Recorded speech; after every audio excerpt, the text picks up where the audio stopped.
Welcome to the Love is Our Nature podcast. Here I am one more time, and I'm so excited for you to meet the guest I have here with me. Her name is Hebe, and let me tell you a little bit about Hebe. Right, so Hebe Dickins is a somatic therapist, energy psychologist, and is currently in training with leadership development consultancy, Olive Mythodrama. You might have to correct me there in a moment, Hebe.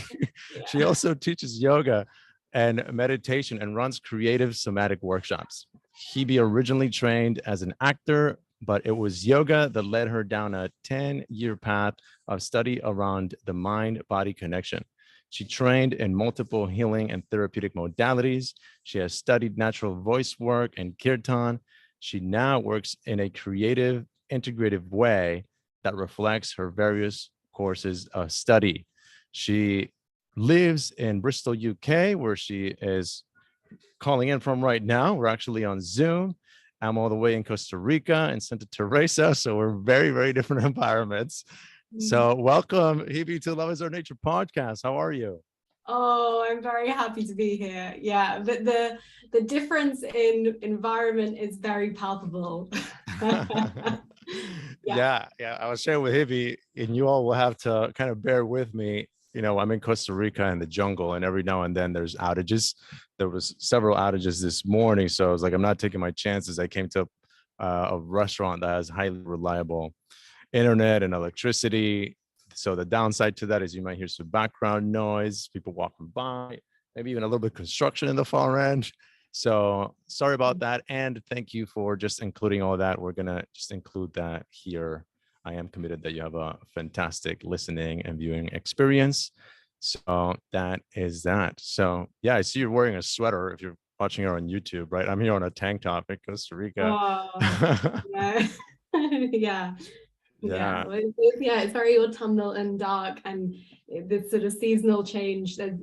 Immediately everyone changes. You know, there's a complete change in atmosphere. But yeah. I don't even know what that's like. When I was in the UK recently, where I met you, weather was fantastic. I'm like, everybody's been lying to me because this weather's awesome. We went hiking every day. Yeah, you had a very unrealistic view, or a very kind of sugar-coated view of what it's like. But yeah, it was actually like a drought, right? Yeah. I mean, at Annie's retreat, we ran out of water for a moment. Although I don't know if it was. Yeah, I mean, but it was beautiful. Yeah, you kind of struck gold really when you came. Yeah. So speaking of Annie's retreat, let me tell you a little bit about how I met Hebe, right? So I guess it goes back to Alana. Alana's housemate is Annabelle, who was on episode 25 of the Love is Our Nature podcast. Annabelle and I were housemates along with Alana for a while, and her partner, Truman. They're now engaged. It's very exciting. And Annabelle went back to the UK, and in our baby tour visiting family, we went to the UK to visit Alana's grandparents, and Annabelle invited us to participate in facilitating the retreat that she does annually over there, where Hebe's been quite a few times as well, because they're like BFFs, if I'm not mistaken. And that is where I met Hebe. And one of the main reasons, well, there's several reasons. I'm right off the bat, like I just like her so much. Her energy and her joy is just like infectious, right? You'll get to see that and hear that today as well. However, she also led an incredible workshop that she facilitated by mixing all kinds of different tools that she's trained in. And that's what we're going to talk a little bit about today, as well as anything else that we might be inspired to talk about. So if I'm not mistaken, that was mostly somatic experiencing, Hebe, is that right?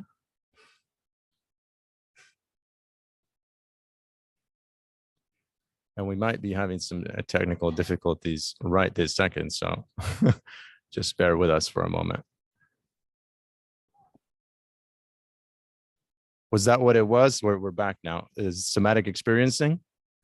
The workshop, no, it actually was a complete mashup. I think it wasn't somatic experiencing. Somatic experiencing is somewhat formulaic, but all of my practice, really, I feel that somatic experiencing kind of forms the foundation of everything I do.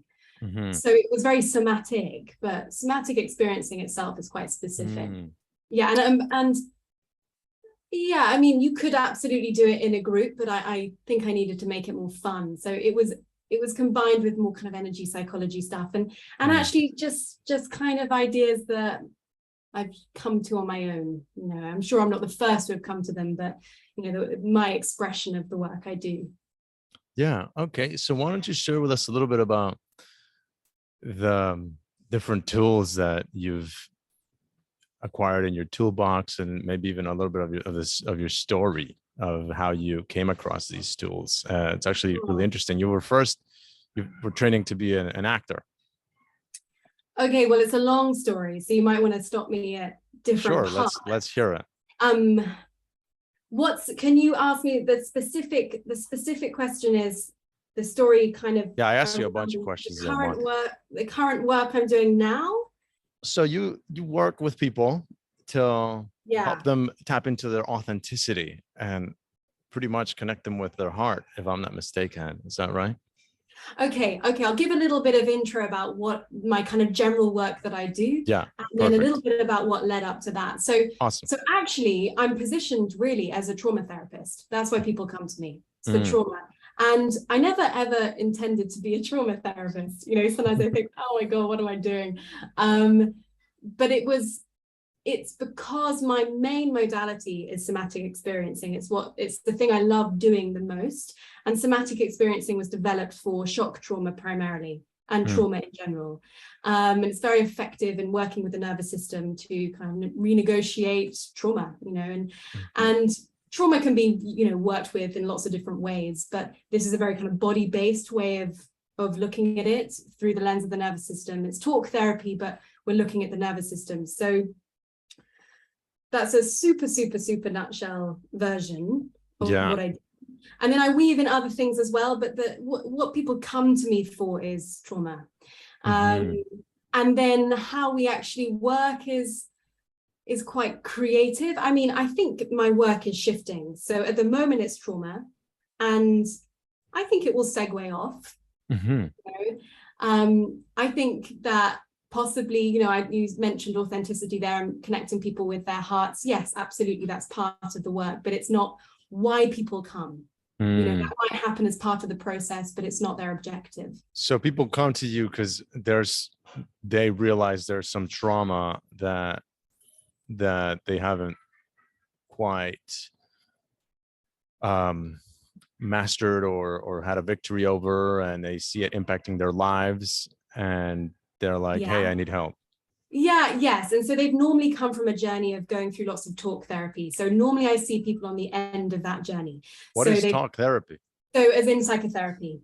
So they're shrink, so people have had a long time, perhaps they've gone to counseling, perhaps they've gone to psychotherapy, and then it gets to the point where it's still affecting them very physiologically, whatever's going on, and also there is this movement of more body-based therapy. I think there's more understanding that we can't just solve our problems cerebrally, and that we have to incorporate the body, and so then I tend to get people who have figured out, they've been through their psychoanalysis, they've kind of figured out the whys and the whats, and they have a lot of consciousness about why they are where they are, but they're still very triggered, and they're still in the kind of throngs of the traumatic response, unresolved survival responses. They might feel in a kind of constant state of freeze, or they might feel very hypervigilant all the time, or always be on the lookout for danger, or they might be always in a sort of state of unresolved flight, or they might just be very stuck. I mean, it can show out in so many different ways. They might have some kind of chronic symptom. They might have chronic fatigue, and they have a sense that this is trauma based. Or I'm trying to think of other examples. Or they know that they've had a traumatic incident. It's a very kind of tangible, big T traumatic incident, and they're looking for someone who deals with trauma. So there are many reasons why people come to me, but normally it's off the back of they've done all the talking, and now it's time to sense into the body. And maybe look at things a little more energetically as well. Got it. So they've been going to their talk therapist for a while, and they realize, okay, this is deeper, and talking about it alone it's not really making a difference. So they go to you. And then what approach do you take in working with them? Well, we're looking at the nervous system. So we're looking at the kind of landscape of how trauma shows up in their nervous system. And there are patterns that happen, right? So we're establishing the kind of patterns, and people tend to repeat the same patterns, and it's happening in their mind, it's happening in their life through external circumstances, and it's happening in their nervous system as well. So we're looking at that, gaining consciousness over that, and allowing really it's all about safety, Caesar. So it's really all about finding safety when there was none, or finding, it's probably better if I speak through some examples, but yeah, we're looking at, so if I look at it in a more of a biological way, so it's based off of kind of the animal threat response. So we're working with the reptilian brain and the mammalian brain, and an animal knows how to flee an attacker, flee a predator, or they know how to fight back. But humans, we get stuck. And I think this is not kind of totally new knowledge. So often we'll begin a fight response, but for whatever reason, we're not able to follow through. And then we didn't have the right resources at the time. It was too much, too fast, too soon. That's a kind of good description of trauma. And it kind of gets stuck in the system. It's like the system kind of tries to relive it. It gets re-triggered in an effort to complete that survival response, that defensive survival response, but it doesn't quite get there. And we get in our own way. And so I'm helping them move through. Wonderful. What you're sharing is so rich. I mean, there's enough that you shared there that we could take the rest of the episode and just dissect it, and so I do want to take one quick step back and just look at trauma itself, right? For a lot of people, it might be a novel idea to think like, what trauma are you talking about? Like, I don't have any trauma, because for me, that was something I had to learn, where it was when I did this breath work for trauma release, actually, about a year and a half ago. I have a whole episode on it, episode 4 of this podcast, where the facilitator taught me that we all have trauma, whether it's shock trauma or developmental trauma. You could have lived a perfect life on paper, right? Like super loving parents, they gave you everything, and you'll have trauma, right? It's part of the human condition, and it's not a bad thing. It's Peter Levine, who started somatic experiencing, he talks about it as being our greatest evolutionary tool, because when we can overcome trauma, then we gain all of this capacity, all of this resilience, all of this spaciousness. And a lot of life force goes into keeping our traumas in place. So when we can free that, we have suddenly all this life force available for what we want to do. So it's not a bad thing. It's not a bad thing, and it's not in the event only. So it's not just a soldier who kind of, is PTSD. It's not just PTSD. It, like you say, it can be shock or developmental. It can come in all different ways. But it's really how the nervous system responds to it. That's what we're looking at. Yeah. So can you share with people a little bit about what trauma is and ways that it might be impacting your life, especially considering the cases you've seen with people that have come to you? Yeah, well, I mean, this trauma itself has so many descriptions that I never quite know which one's going to come out. But the one that springs to mind now is it's really kind of turning fixity into flow, right? So it's a bit like, it's quite shamanic, a lot of the work, actually, in that we're looking at these kind of fragments that get kind of split off. These parts of us that are frozen in time can be quite a nice way of putting it. So we can get on in our lives, we're totally fine, and then we get stuck. And so someone might come to, I'm trying to just think of the kind of my range of clients, because that's probably an easier way in. So a lot of people are in a state of freeze. So they feel incredibly stuck, or they get incredibly triggered and then just shut down. So when people have kind of chronic shutdown, chronic collapse, chronic freeze, there's a lot of energy in their system being used to keep oh gosh, this is getting also complicated. I wish I could describe it simply. No, this is good. In fact, what would you say? Yeah, I'm Yeah. going to interrupt you for a moment because some of these things, I'm also hearing them in this language for the first time. Mm. How how does somebody know that they have a chronic or in a constant state of freeze or constant state of flight? Because you're referring to like the fight or flight or freeze responses that are like Yeah. ingrained in our instinctual system, right? Mhm. Which is what gets triggered in moments that go on to be traumatic, right? So how does somebody know that they're like in a constant freeze state?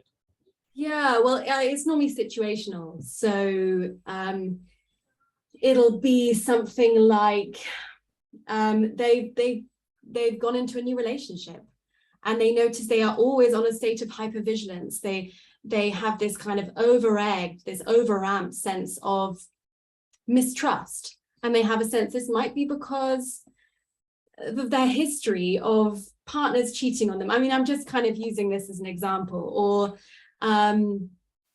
there's normally like some kind of hypervigilant, or maybe they can't sleep. You know, this is a good example. They can't sleep. They're always stuck on, or they have this just, they feel they're just always on, or they're always on off. Yeah, let me describe it like this. God, I just funny because I talk about this so much, and yet it always feels like the first time I'm talking about it. So, That's great. so let's talk about being stuck on or off. So I think people know, they actually, a lot of people don't know. A lot of people have no idea because it's their norm. That's just how they operate. But someone, for whatever reason, might start to realize that, oh, I'm always stuck in sympathetic. It's hard for me to sleep. I'm always on. I'm always anticipating danger. I'm restless. I'm hyperactive. I'm, what else comes? I've got kind of hypertension in my body. Trying to think of other kind of sympathetic on symptoms, or they might be off, right? They might be stuck in parasympathetic, like I've got terrible digestion. I feel disconnected. I feel disassociated. I don't feel embodied. I can't connect to people. All those things take, it Yeah, sounds like it'd be somebody that has a certain level of self-awareness as well, you know? Because I see even being able to say the things that you're saying, like if somebody could be able to say like, wow, I don't feel embodied, right? Like that's already like a higher level of yeah. awareness than maybe most people. Would you say that it takes people a long time to realize that, oh well, like this is where I'm stuck or this is what might be going on? Sometimes, I mean, that's kind of why often people come to me at the end of talk therapy, Hmm. because they've got to a point and they're still feeling this, and they've gained all this consciousness about how they are and how they operate in the world. But oftentimes it's more that it's so acute for people they can't see anything but that. It's not that they're just tuning into the subtleties of a little bit of freeze in their system. It's actually that they can't move forward with their life because whatever's happened has become so severe. They can't leave their house, or they become kind of completely paralyzed when they meet a man, for example, or their triggers are just so much that it stands out like a kind of red flag, as like, this is not normal, and it doesn't look the same as how everyone else is operating. So yeah, I'd say it normally kind of hits people around the head, in fact, or they get to rock bottom and then they're desperate. Yeah. Mm. And what made you want to help people with this stuff? Well, it's funny because like I said kind of earlier, I never set out to be a trauma therapist. It sounded a bit heavy and dark. But what it was, Caesar, was that I started off really wanting to be a coach. So, well, I didn't start off. I started off wanting to be an actor, and then I really kind of got into coaching, and I really saw that as something I could do very well. And I started training and coaching, and it all felt a bit cerebral. And people would have in our training, I just saw all these people with trauma, it just kind of would erupt. And then I could see the coach didn't know what to do, or the trainee coach didn't know what to do.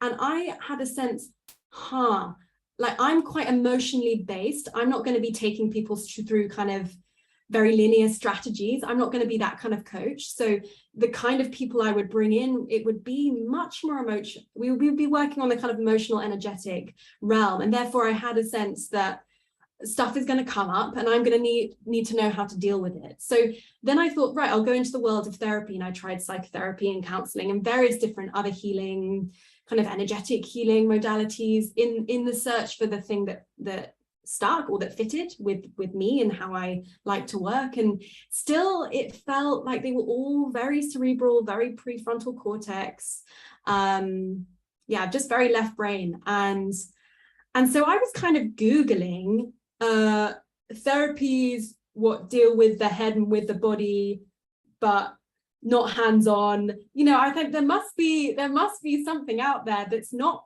hands-on, that's not just talking, that incorporates the whole thing. And then it was through that I came across somatic experiencing, and it was trauma-based, and it's developed for trauma. And I had that sense of I don't know if I'm cut out to be a trauma therapist, but actually when I read about it, it makes total sense, and let's try it out. And then as soon as I started the training, it was just yes, oh my goodness. And it's totally shifted the way I live, and has just given me a kind of really good base understanding of the way humans work. And how has it shifted the way you live? It's difficult because it was a long study, and so it took years to kind of percolate and make its way into my cells and into my behavior. But I think it's just created a lot more space for compassion for the way I am. Let's use procrastination as an example, or any part of my behavior that maybe I had a lot of judgment around and would try and force my way through it. And now I just recognize actually this is a capacity thing. I've met my capacity, and actually there are repercussions to pushing past your capacity. And so I've got to know my nervous system very well. I've noticed what my kind of general disposition is, and I'm just better at regulating myself. I'm still learning, but yeah, it's that. Interesting. I love that. So when you say your disposition, it's almost going back to like your capacity, right? Like where that threshold is. Yeah. What difference did that make for you in your life when you discovered, okay, well, here's the line of what my capacity is. Once, if I go beyond that, I'm like overloaded, right? What was that like for you when you go past that line of capacity, and how did it impact your life when you learned to respect that line? Okay, well, firstly, it's still definitely work in progress, but I mean, I can give you a more basic answer in terms of just exhaustion, fatigue, stress, and then also with something I'm working now, which is more kind of around intimacy and femininity. So on a very basic level, I think that, or not on a basic level, that's kind of belittling it, but probably the way it's shown up in a more general way is making me look at the way we live in the West in the kind of normalized way of just working really hard, right? And just pushing and ignoring the signals from the body and kind of overriding that. And you don't have to be practicing somatic experiencing to know that. Like we're not respectful of our bodies. We're not respectful of, I'm talking generally, like you probably are, and many people are who are listening to this podcast. But I started working in an office when I was training because I needed to fund my training, and doing kind of ad hoc yoga, whatever I was doing wasn't making that happen. So I thought, right, I'm going to get a proper job. and I just felt just exhausted all the time, and then when I get exhausted, I shut down, and it's like I don't have the capacity to then function in the way that I want to function. And so then that leads to sabotaging behaviors like scrolling through social media or something, or just anything that kind of perpetuates that numbness, or eating too much. I don't know, it's so kind of, I'd have to think more carefully about sort of personal examples, because it's been, as I say, it's been a gradual journey and a gentle one. Yeah. Do you think there's a relationship between that and trauma? So that's probably more just general capacity and respecting my nervous system. Trauma for me, yeah, like loads has come up over the course of training and having to get my own therapy. And it's funny, it's like when I don't know if you ever find this either, but sometimes when I move through things, I forget they ever existed. Yeah, They feel like absolutely. such a big thing at the time, and then I'm over it and I can't even remember what we're working on. Yeah. So a lot of that happened. I think I had a lot of freeze in my system. I had a lot of I felt there was a lot of trauma around my teenage years, particularly, that have taken a long time to work with, actually. And a kind of just a stuckness that feels, I think I'm being too general. How can I make this more specific and therefore more useful to listeners? Let me have a think.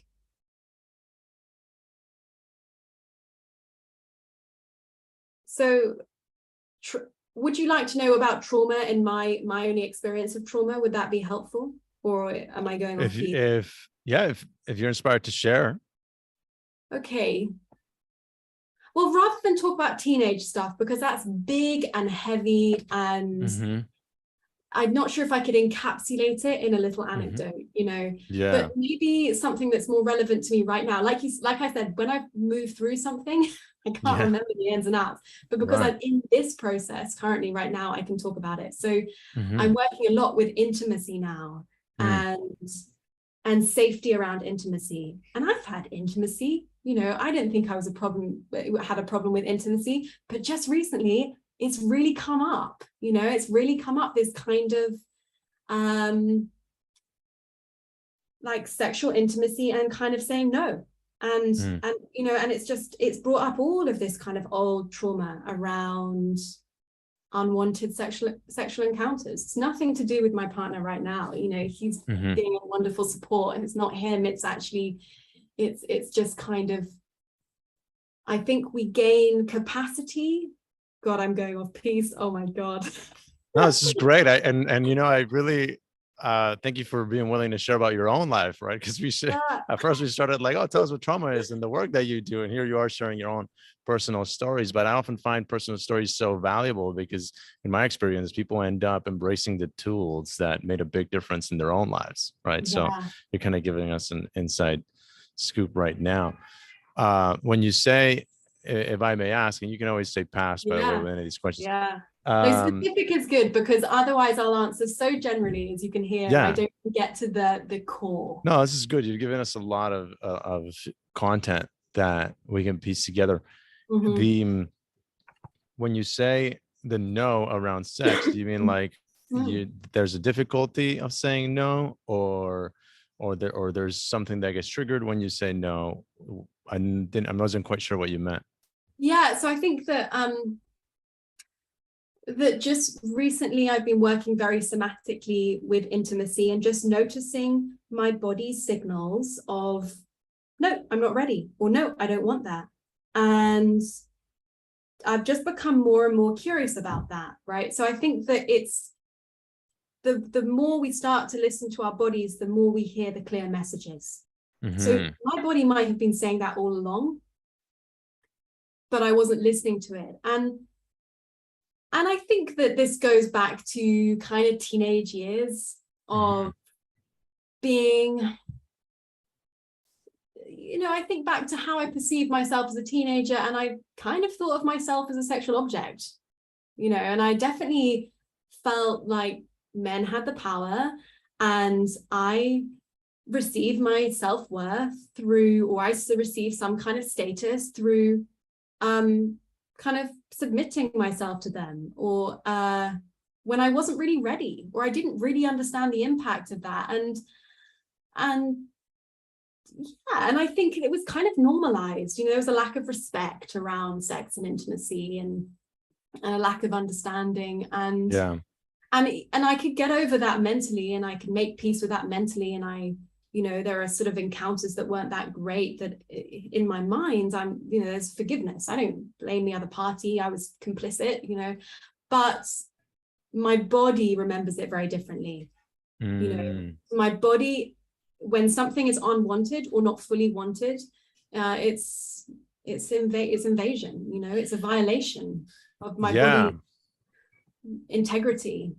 Yeah, I actually really appreciate you addressing that or bringing this up, because yeah, I remember my high school years. I actually was very good friends with. In fact, I had a crush on this one girl that, we were in high school, and she didn't have the best reputation in high school.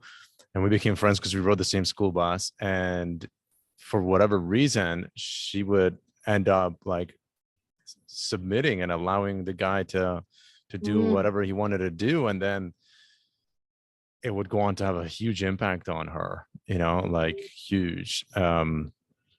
So yeah, that's, I think, a beautiful thing that I'm starting to see more and more of people becoming aware of their body signals, which is something you mentioned, like being aware of the signals from the body. And this is a question I have for you. Would you say that women have a better capacity to listen to their bodies than men? Yeah, I think What do you think that is? Because that's what I was I thinking, like for women, I hear that a lot. And at least, especially in a community like the one I'm in now, but even in the city, like some women are like, have some awareness of their body signals, and there's definitely a lot of women also kind of ignoring them. And like you said, maybe overworking, taking on too much. But for men, if I think back to all my friends in Miami, I can't think of a single example of somebody saying like, oh no, my body's telling me A, B, and C, or it's telling me no, or it's telling me yes. So why do you think that is? I think it's simply because we have to be. So I think everyone has the capacity to listen to their bodies, and I work with men and women, and a lot of the men I work with are incredibly body sensitive and incredibly kinesthetic. So it's not that we don't have that men and women don't have equal potential to listen to their bodies. I just think that women, we are going through our cycles. I mean, men go through cycles too, but ours are more pronounced. We are these very we have we're these creative vessels. We can, Alana's currently growing a baby, and so I think it's partly that reason that we have to be more sensitive, right? We have to be listening to our bodies because the stakes are that much higher. And I also think it's something about, and it's just my kind of musings, and I'm sure there's arguments against this, but there might be something about just the need, if kind of classically we were looking after the children and having to have a kind of era, I just think there's a level of sensitivity involved or needed when you're mothering, and when you're not, even if you choose not to be a mother, or you're not at that stage yet, or beyond that stage, you're still being kind of prepared for that. So whether I think for men, if you think of men as being the hunters, they shouldn't be, it's not useful for them to be listening to the kind of sensitivities of their body. It's more useful for them to be overriding. I mean, that's probably a very clumsy explanation, but I think that No, it's good. That makes makes a lot of sense to me. Yeah. Yeah, like that need to be aware for women. Like at times there's another life at stake inside of their bodies. Yeah, right? exactly. And yeah, for men as the hunter gatherers, protectors, sometimes we have to be more focused outside. Exactly. But there's very good reason. It's both for survival, in fact. Yeah. Yeah. So for the listeners, I love for people to be able to walk away from listening to the podcast with something that could contribute to their lives, right? So I guess my first question would be like, how could somebody, I don't know, maybe pinpoint or identify like, okay, there's probably something trauma-based going on in my life right now? Because, there might be a lot of people, of which I've been one in the past, that are just going through their life, maybe overworking, maybe stressed out about work or finances or family or relationship. And they're just continuing to go through the motions. Maybe they lack the tools to bring harmony to those situations. So there's just like some state of stress. How could somebody identify like, oh, wait a second, like, maybe there's something going on that I could address with uh by listening to my body, or by maybe seeking out somatic experiencing or something of the like. What do you think would be like the first way somebody could become aware of any of that? That's a good Or is it question. always, is it always that first they have to first self-identify, like, okay, there's something not working in my life, I feel kind of stuck, right? You keep dealing with the same problem, let me go see a therapist, go to the shrink, and Yeah, then go over years of through years of therapy to then say, okay, well, no, it's something in my body, like it's ingrained in my body. yeah, Is there, okay. what do you think? I don't know if my question makes sense. What do you think? Well, I think there are kind of multiple questions within your question. Okay. So I'll do my best. So I think first of all, I mean, I'm very body based. I've always felt things very deeply. I've always been into anything that involves my body. I've always been sporty or into dance and then into yoga. I like moving. So the body is a familiar territory for me. And I understand the language of it. It's a familiar and easy language for me to understand. I mean, easy. It's not totally alien to me. And and so I would encourage people who are like that, who know themselves to be like that, to go towards body-based therapies or body-based modalities. For those people who actually are just very kind of, they are very cerebral, and they don't give Sorry, up. before you go Yeah. on, what are body-based modalities? Could you give some Okay, well, examples? okay, so if they're looking for, let's say they want to deepen their relationship to themselves, they want to go on some kind of some sort of journey, whether they feel like actually they can't, there's some issue in their life and they want to solve it. I mean, why do, whatever it is that takes people to yoga, that takes people to meditation, that takes people to therapy, that takes people to healing, whatever it is, it's something stopping them living the life they want to live, right? So, and there are thousands of options in terms of which way you go. There are so many ways to start a healing journey. There's not one right way. So And something that so, brings more awareness to the body, or helps you connect to the body more, kind yeah, of thing. yeah. So, Yeah, you know what? I got I into breakdancing like a few years ago, and like that would, got me more in touch with my body than anything I'd ever done before. so Interesting. yes, I was kind of, what I was starting to say is really just, if you know that you are very bodily aware, then go towards that. But if you are very cerebral and Hmm. actually you're more of a you process things more rationally, then I would say go to talk therapy. Find, we want to be kind of developed in all the facets of our existence, right? So I would say go in the portal that works for you. So if you really want to talk things out, then go to traditional talk therapy, and you might find your way into your body, Would and you vice say that versa.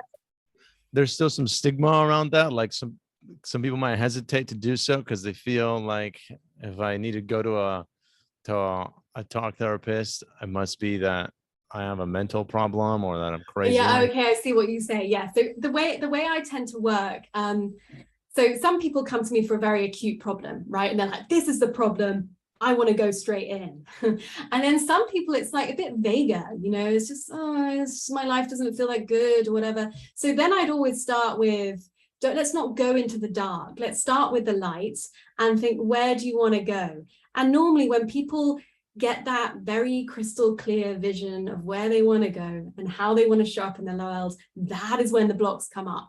So then it's like, how do these blocks show up in your life? And then the way I work is always like, well, how does that resonate in your body? How is your body responding to that? And I don't think I've answered your question at all, but I think in terms of, it's really if people have a will to connect themselves, and I think try things out. My God, I have. Like I've really gone this way and that. Hmm. I've really gone in different kind of Yeah. lineages and Well, I different, think you did answer the question, yeah. and there, I don't think there was a right answer. I mean, that's why I was asking, because I have no idea. But what I got from your answer is that, yeah, just try something. I think you said it so Mhm. well towards the end, right? It's like if you feel like more of a body person, like, yeah, just connect to the body. I could speak from my own personal experience that starting to just stretch in the morning for 15 minutes every day, that Mhm. gave me like more awareness of my body. Started this process of me connecting with my body, and then breakdancing as well. Like it actually inspired me to stretch more because I saw how much I needed to be more flexible. And then you also said otherwise, yeah, you can go through to a therapist. And I guess it would be nice for us to be able to remove the stigma. I think I'm so blessed. Sometimes I forget what it's really like. I like for an ordinary person that lives a city life, goes to work, to deal with shit in their life. Yeah. I'm blessed to have people in my life that sometimes play a role of a Mhm. therapist. I think because have in our Western society, we live in a very fast-paced environment. Mhm. We end up having to create jobs like a therapist, Yeah, who it's we can mental, go really. talk to. Right. But that'll get like the introspective journey Yeah. going, right? Like I think that's what I got from your answer is, you know, the number one step is to kind of just be aware that, okay, there's something here that's not going the way I would like it to go in my life, and let me explore that in Mm. whatever way I can. I will just say, when I said, if you want to go to talk therapy, go to talk therapy. But there is a reason normally that people aren't in their bodies, or they're not looking at a part of themselves from a bodily perspective, because the body is designed for us. When we go through trauma, the body is designed to suppress, push down, make us not aware or dissociate from pain. And that's a very merciful response. And so what tends to happen when people do start to go into the body is there can be a bit of an eruption, and it can be very unpleasant, in fact, and it can surprise people. And so often, sometimes very traumatized people might go towards meditation, right? Because I think like meditation is going to help. And actually often meditation can be too much. It can be destabilizing, because they start contacting these feelings that have been buried for a very long time, and the body has done its absolute utmost to keep them down, and when they come up, it's too overwhelming. So I would say the benefit of having a space like a somatic space is, or the one that somatic experiencing provides, is that we are doing it in this very, very gentle way, because the system gets overwhelmed very easily. And part of the reason that more body-based therapies are coming into the fore is because they started to see that some talk therapy was rewiring those traumatic neural pathways. And so it's good up to a point, but with certain things it actually can do damage, because you're rewiring, or you're making those systems stronger in the body, whether you actually want to be discharging that survival energy. So I would say that there is a reason. It might just be that why we don't go there. And if we haven't gone there for many decades, then it's a little harder. Mm-hmm. So Yeah, there gently, was. gently. I'm sorry. I was saying gently, gently. Yeah, definitely. I could see how that guidance would be very helpful. I remember not too long ago, the concept of being in your body for me was so novel. Even that language was just like, what the heck does that even mean? Yeah, So, yeah. what would you say that means to be in your body? Because I'm sure there's a lot of people for whom that is also a Mm. very novel concept. Yeah, and some people I work with literally can't feel their own fingers. They literally have no sensation. They are completely numb, which is, for people who can feel their own fingers, and they do, it's like, how do you know you have an arm? How do you know you have an arm? Some people don't. Some Yeah. people, like, they have no feeling. This, Mm. I can't, it's the numbness is a really real thing. So Yeah. Embodied, I think, when we're engaged, socially engaged in this healthy way, Mhm. we're connected, right? We want to be finding connection. So if you're not connecting with people or your life around you, if you feel like you're not really in your life, chances are you're not embodied. And we can be more and more embodied. We want to live this really rich, full life. Then we want to then the way to do that is to be able to build our consciousness, to build our sensitivity. It's kind of tantric in that way. It's about be very, very present in our body to all of the riches. Are we tasting our food properly? Are we really touching our experience fully? Or are we just kind of thinking about our experience, or I don't know, looking at it from a slightly removed place? So it's that's how richly do you want to touch the experience of your life? it's very tantric. Yeah. So I'm very intrigued by this because it's such a subtle and nuanced phenomenon, I think, for people that haven't really explored much around this type of stuff. So I'm intrigued by wondering, like, how somebody can tell if they are not embodied. And you gave some examples, like, well, how much are you tasting your food, and stuff like that. Like that would be a beautiful thing to give the listeners to walk away with, like, hey, here's a litmus test for you to tell whether you're in your body or not. Would you say? Oh yeah, is there something like that? I'm sure there is. People are so different. I mean, I do get a lot of people coming to me because they feel numb. So I could probably give an answer of Emotionally or in their fingers? Both. Okay. So they might be asking, like, I cannot feel my emotions, or I cannot feel my heart. I'm in love with my partner, but I actually can't feel love. So that might come up, and it's that their experience is at odds with what other people are saying, and they're seen to be, experiencing. So it's probably easier for me to describe when you're not feeling something. But in terms of the litmus test, I guess, are you on autopilot? It's a mindfulness thing as well. And we become very desensitized. I guess it's just looking at how it's very difficult to say, because it's really up to the individual. But I think connected and disconnected is are good polarities to look at. So it's like, when do you feel the most connected in your life? Because we feel good when we're connected. Humans want to be connected, and it's like, so asking the questions, what connects you the most?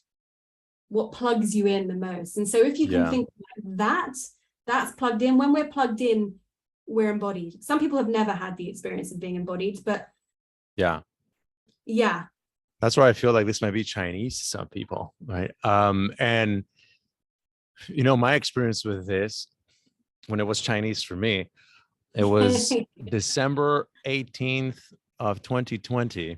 I was in Miami, and I stopped in my car.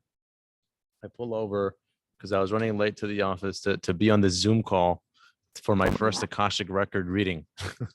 Okay. And if she could have waved a red flag, like red alert, like you got to do something about yourself, she would have. And she told me that in the second consult that I had 7 months later, like how critical of a state I was in, and what she told me in that first call was, you're not in your body. Like, I was just not in my body. And that makes sense to me now, because I was just so rational. Everything, life was all perceived up here, right? Yeah. My body was just like my vehicle, to get me from A to B, and to help me pick things up and put them down. But for the most part, it was all logical. And maybe a lot of the work that I was training in through Landmark kind of pushed me in that direction a bit, or led me in that direction. And that's part of when I was like, wow, I need to just focus on the heart. And I had no idea, how am I going to do that? Right. And she gave me some advice. She was like, you got to touch your pain and break down in your pain. You've created this identity that you think will have you look good in front of other people, and the things that you decided they don't like, you've shoved them away. Right. So in other words, she was saying, like, I was disembodied in that way, right? And yeah, I remember I told the person that referred me to this, it was Tanai, actually. She's been on the podcast. I had asked her out on a date, and then she accepted. A few days later, she said, never mind. And she said the reason she actually wasn't interested in me, because we had this conversation, which was really cool, was because of how rigid I was, and having had this conversation, it made sense to me. Like, I was just so logical that it wound up in me being a very rigid person. So yeah, 7 months later, after I've been in Costa Rica for 6 months, I've been stretching every day. I mean, you have to listen to more episodes of the podcast to maybe follow the whole journey. But yeah, I definitely had that breathwork session that I talked about in episode 4, where I had a huge release. Then I had another release with my friend Rasmus, who leads medicine song circles. He did some breathwork with me too. And then I went to medicine song circles every Wednesday. Since I moved to Santa Teresa with him for like 8 months, every single week. I didn't miss a single one, except when I did a visa run, go to Miami and come back. So when I followed up with her again, just to kind of check in, I think it's because I was about to go to an ayahuasca ceremony. So I wanted to check in with her. She was like, wow, whatever you've been doing has been really awesome. You're starting to arrive in your body. She said, you're not fully in your body yet, but you're definitely starting to arrive. Back when I first saw you, it was just like you were in an urgent state. I couldn't even tell you. She told me. So anyway, this was like July of last year. I'm curious how much of my body she thinks I'm in now. I'm going to have to ask her again. Well, I think you're in your body. Like, rigid is far from what I think of you. Well, thank you. When I met you, you seemed incredibly grounded. So yeah. I would imagine you've come a long way in that respect. Yeah, this has all been, thank you. I appreciate that. It has all been a huge discovery for me. But I do see that. I guess maybe it's a tangent, but to kind of connect the point, like a friend of mine posted on Facebook, like, oh, what's something you've learned about the spiritual journey? And I put on there that it's a journey about grounding versus a journey of ascending, right? Yeah, we need both. We don't want to bypass the body in the spiritual journey. What do you think the other is, the ascending? You say you need both, so I actually don't even know what you're referring to. Oh, well, I was talking about kind of, you're talking about dropping into your heart, Caesar, and we want to be plugged into we've already got the kind of our human prefrontal cortex. We've got the head brain mastered, right? We want to be dropping into our heart, and we want to be dropping into our bellies, and those three centers, really. So, and I think it's happening more and more, people dropping into their heart and into their bellies. But I was saying, in terms of the spiritual path, I mean, that was my beginning. When I hit my rock bottom as a teenager, I searched for spirit. I was speaking to my angels, and I was praying, and I was just desperate. I was thirsty for spirituality where there just felt like there was only darkness, and that was really important for that time. And then as my journey has moved on, it's become more a sense of, there was a moment in my early 20s where I was just really searching for the spiritual. I was just everything spiritual, energetic plane, but it wasn't landing. Like, I felt like I was very connected, but it wasn't really showing up in my life. Like, my life wasn't looking how I wanted it to look. So you've got to be able to merge the earth plane with the energetic plane. I see what you mean now. Gonna shift, Yeah, like, I these see. spiritual beings in human flesh suits. You've got to right. You've got to connect to the earth. Yeah, it's such a rich subject, but I get that, right? Like taking that higher awareness that you're more than this tiny little flesh human body but then also like realizing that is like the sacred object, that being your body, it's the object through which you're gonna experience all of life. Like, how much in touch with it are you, like these sacred vessels, and there's something a little, sometimes the body's slightly othered, we think of like people who are on the spiritual journey, it's like spirit, and then it's like humanness, and there's that polarity in it, and we've got to watch that, because then it's like we're thinking that everything that is good is other to the body, Exactly. and other to our humanness. And actually, we want total integration. And Beautiful. that's where being in the body is tricky, because we're leaning into stuff we don't want to lean into. Yeah. That's the alchemy process. Okay. Wow. Great. Such a rich subject with so much awesome information. Thank you. I'm going to ask you a question that you told me is one of the beautiful things that you like to ask yourself every now and then. What's great about this that I'm not getting? Okay, yeah. So you asked me what my message to the world was, and I thought, oh God, it changes on a daily basis, but it's normally what I'm asking myself, right? Or what I'm trying to communicate to myself. So I think I use this. This is not my question. This is comes from Dr. Kim Duramo, who's a really great mind-body doctor. And it's a question I ask to my body a lot. And it's a question I get my clients ask their body a lot. And it's a rhetorical question. So we're not looking for an answer. So if someone's experiencing chronic fatigue and they're in major resistance, they just want it to go. But actually it's there for a reason. It's serving a purpose. It's serving a part of us. And that might be at odds with what we think in our brains. But so by asking the body, what's great about this that I haven't got yet? What's beautiful about this? Then the body actually offers the answer. It might not be an answer like a sentence, but it kind of is like, oh, finally you're recognizing that I'm actually working for you. I'm not working against you. The body's working for us all the time. It just doesn't fit our human logic often.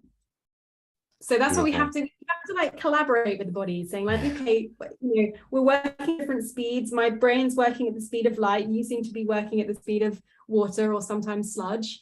And so, how are you working for me right now? How are you serving me right now?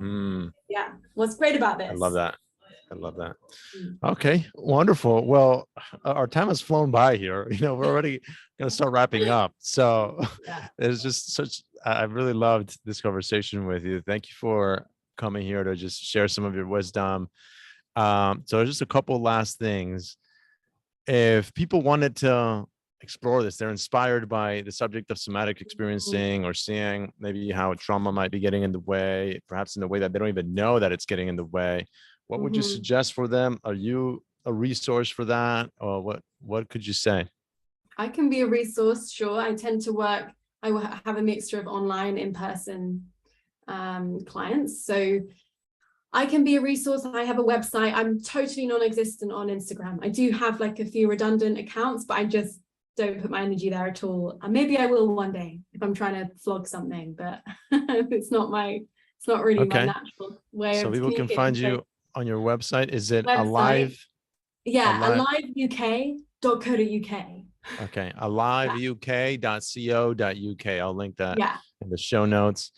Okay. And other resources would be, there is actually like a forum, what do you call it, a board, like an online board for somatic experiencing practitioners. And I haven't even talked about energy psychology, but that's fine. But somatic experiencing practitioners, so you could find one near you, and I can drop you that link because I can't remember. Okay, fantastic. Yeah, I'll include that link as well then. All right, one last question. What are you most passionate about? Oh, you didn't pre-warn me this question. I don't pre-warn any questions. What am I most passionate about? I think it's like deep connection. I think really good heartfelt connection. That's got to be the best thing. Connection to what? Anything. I think just connection. Really just connection, deep connection with the people probably, but yeah, to ourselves. Yeah.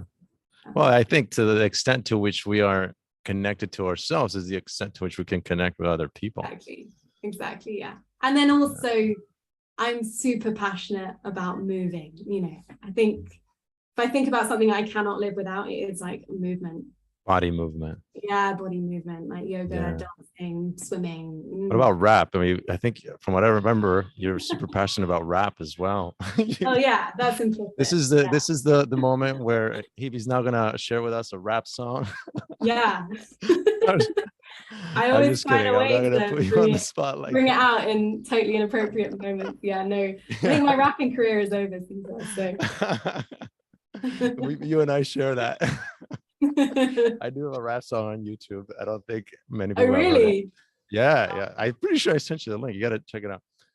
So, all right. Well, Hebe, thank you so much for stopping by, taking some time out of your day to share everything that you've shared with us today to broaden our horizons. I've definitely taken a lot of new information from this and a higher awareness of the body and the body signals. Like, that's actually a good starting point. Like, let me just be more aware of my body and let's see what cues my body sends me. Mm. Um, so yeah, thank you for that. And it's been so awesome just getting to know you little by little in the short time that we've spent together. This definitely won't be the last time that we speak, I'm sure. Is there any last words you want to share before we close? Oh no, it's been a pleasure. I mean, I hope you can extract something from that, because yeah, my skill is not distilling. It's a word vomit. So I hope you got something from it, and that more importantly, the listeners do. Yeah, no, there's a lot there. Maybe we'll have to do an episode on energy psychology as well at another point in time.